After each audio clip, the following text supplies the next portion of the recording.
नमस्कार विद्यार्थी मित्रांनो, पुन्हा एकदा सर्वांचे स्वागत आहे मराठी सक्सेस की फॉर या यूट्यूब चॅनलवर। तर मित्रांनो, आजच्या व्हिडिओमध्ये आपण चालू घडामोडी 2024 अंतर्गत 24 एप्रिल 2024 या दिवसाचे काही महत्त्वाचे चालू घडामोडीचे प्रश्न हे सोडून घेणार आहोत। तर मित्रांनो, हे प्रश्न आपल्याला सर्व स्पर्धा परीक्षांसाठी फार उपयुक्त असे ठरणार आहेत। व्हिडिओ पूर्ण बघा जेणेकरून आपल्याला व्हिडिओमध्ये फायदा होईल। तर मित्रांनो, चला व्हिडिओला सुरुवात करूया। तर मित्रांनो, या ठिकाणी पहिला प्रश्न आहे, यूकेने प्रवासासाठी खूप धोकादायक मानल्या गेलेल्या देशांच्या यादीत कोणता देश हा समाविष्ट केला आहे? तर मित्रांनो, महत्त्वाचा प्रश्न आहे। खाली आपल्याला 4 पर्याय हे दिलेले आहेत। तर मित्रांनो, याचं जे योग्य उत्तर राहील ते आहे पर्याय 2 पाकिस्तान। पुढचा प्रश्न आहे प्रश्न क्रमांक 2, कोणती कंपनी ही जागतिक स्तरावर तिसरी सर्वात मोठी चांदी उत्पादक बनली आहे? तर मित्रांनो, याचं जे योग्य उत्तर राहील ते आहे पर्याय 1 हिंदुस्तान झिंक। पुढचा प्रश्न आहे प्रश्न क्रमांक 3, कोणत्या शहरातील उत्पादने तिरंगा बर्फी आणि दालवा मूर्ती मेटल कोस्टिंग क्रोप यांना जीआय दर्जा देण्यात आला आहे? तर मित्रांनो, याचं जे योग्य उत्तर राहील ते आहे पर्याय 3 वाराणसी। प्रश्न क्रमांक 4 आहे, मागील वर्षाच्या तुलनेत FY24 मध्ये भारताच्या इलेक्ट्रॉनिक्स निर्यातीत किती टक्के वाढ झाली आहे? तर मित्रांनो, महत्त्वाचा प्रश्न आहे। तर याचं जे योग्य उत्तर राहील ते आहे पर्याय 4 23.6%। पुढचा प्रश्न आहे प्रश्न क्रमांक 5, सैनिकांच्या आरोग्याच्या समस्या सोडवण्यासाठी कोणत्या संस्थेने FMS सह सहकार्य केले आहे?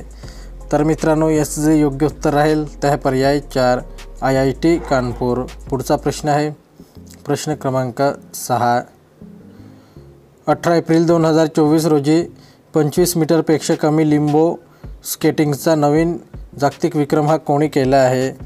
तर मित्रांनो, याचं जे योग्य उत्तर राहील ते आहे पर्याय 2 तक्षवी वाघाने। पुढचा प्रश्न आहे प्रश्न क्रमांक 7, कोणत्या देशाच्या अभियांत्रिकी अकादमीने कौशिक राजशेखरला आंतरराष्ट्रीय फेलोशिप देऊन सन्मानित केले आहे? तर मित्रांनो, याचं जे योग्य उत्तर राहील ते आहे पर्याय 3 जपान। पुढचा प्रश्न आहे प्रश्न क्रमांक 8, मानेसर हरियाणा येथे कोणत्या कंपनीने CKD इंजिन असेंब्ली लाईन उघडली आहे? तर मित्रांनो, याचं जे योग्य उत्तर राहील ते आहे पर्याय 1 होंडा मोटरसायकल आणि स्कूटर इंडिया।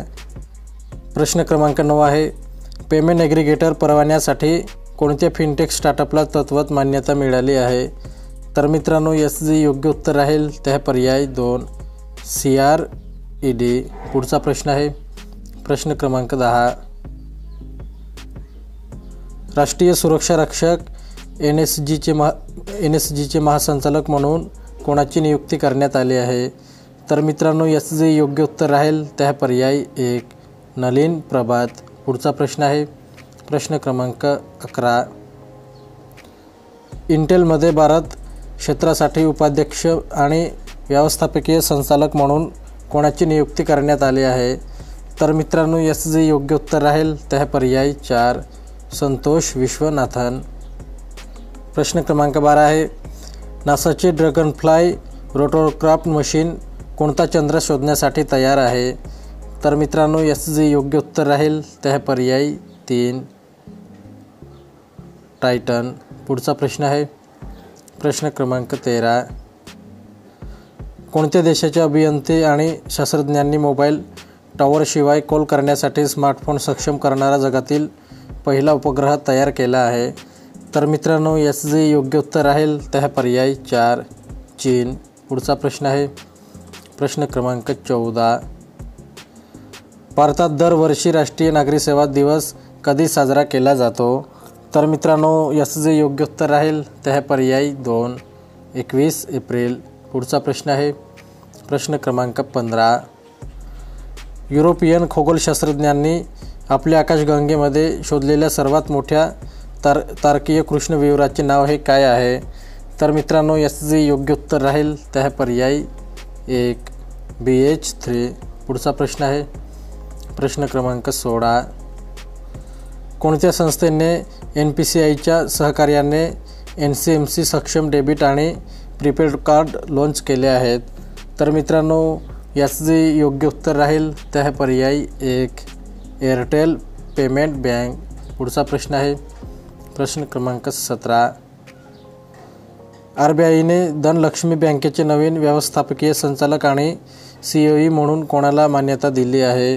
तर मित्रांनो याचं जे योग्य उत्तर राहील ते आहे पर्याय 3 अजित कुमार के. पुढचा प्रश्न आहे प्रश्न क्रमांक 18. अलीकडेच कोणत्या ज्वालामुखीमधून धुराचे वलय निर्माण होत आहे? ही एक दुर्मिळ घटना आहे जी ज्वालामुखी बोवरे रिंग म्हणून ओळखली जाते. तर मित्रांनो याचं जे योग्य उत्तर राहील ते आहे पर्याय 3 माउंट एटना. पुढचा प्रश्न आहे प्रश्न क्रमांक 19. टागोर ऑन द पद्मा बोट कार्यक्रम कोणत्या देशात आयोजित करण्यात आला आहे? तर मित्रांनो याचं जे योग्य उत्तर राहील ते आहे पर्याय 4 बांगलादेश येथे. पुढचा प्रश्न आहे प्रश्न क्रमांक 20. कोणत्या कंपनीने भारतातील पहिला स्थानिक उत्पादित इलेक्ट्रिक डंप ट्रक लॉन्च केला आहे? तर मित्रांनो याचं जे योग्य उत्तर राहील ते आहे पर्याय 3 सानी भारत. तर मित्रांनो आपला व्हिडिओ कंप्लीट झालेला आहे. व्हिडिओ आवडला असेल तर व्हिडिओला नक्की लाईक करा आणि असेच नवनवीन व्हिडिओ पाहण्यासाठी चॅनलला सुद्धा सबस्क्राईब करून घ्या. तर मित्रांनो चला पुढच्या व्हिडिओला भेटूयात.